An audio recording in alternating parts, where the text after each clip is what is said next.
You're one decision away from a different life, and you need to push your ass through all the excuses and all the feelings and start taking action. I mean, there's always going to be an excuse not to do something. Mm-hmm. And those excuses will rob you of everything that your life could be. Well, it's not something I've always been. Mm-hmm. I was a anxiety-ridden people pleaser with undiagnosed childhood trauma. Yeah. Just like everybody on the planet, right? Right. And I spent a large part of my childhood and my young adult and adult life lying. Mm-hmm.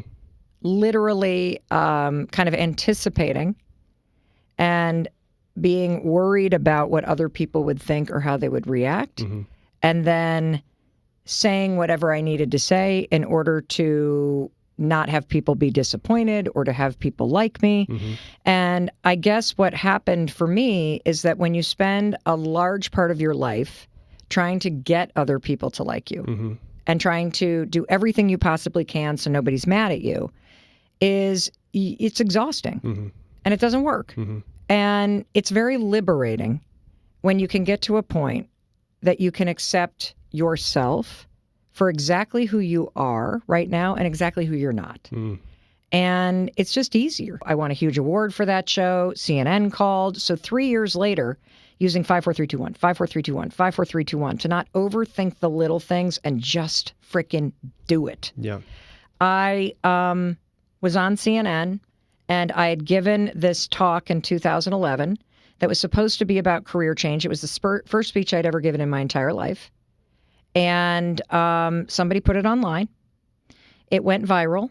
And at the very end of that talk, I had not planned on talking about this little 5-second thing because I didn't know why it worked. And it sounds kind of stupid. Just count backwards. Your whole life will change. Just count backwards. And when the talk I'm referring to is my TEDx talk. If you watch my TEDx talk, which now has like 30 million views, you're watching a 21-minute long panic attack. That is not, I have the neck rash that people get when they have anxiety or they drink too much in that thing. Yeah.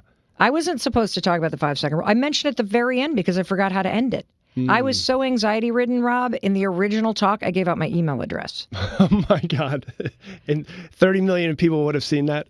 Well, I had to email them after they put it online to say, can you edit out my email address? Because I was starting to get bombarded with emails from people around the world about this 5-second thing and how it was changing their lives. And they were using it to stay sober, to make more money, to super effective with anxiety, with OCD. We know of at least 637 people at last count that have stopped themselves from attempting suicide. It's being used in medical practice, in therapist's office, in inpatient settings with all the world's leading executives.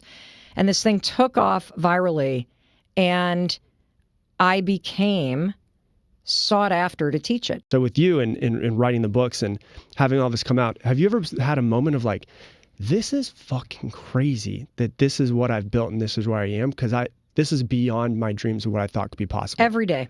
Really? Every day. I mean, it was only 6 years ago that I still had liens on my house. Every day I wake up and go, I am so in awe of this. And the only difference between you and somebody who has the kind of life or things or work or friend group that you want is they're doing the work. They've been at it longer than you, and they've been chipping away at it. And so, I don't know, it's the single most fun thing I've ever done. I love it. If I could only do one thing for the rest of my life, it would be the podcast.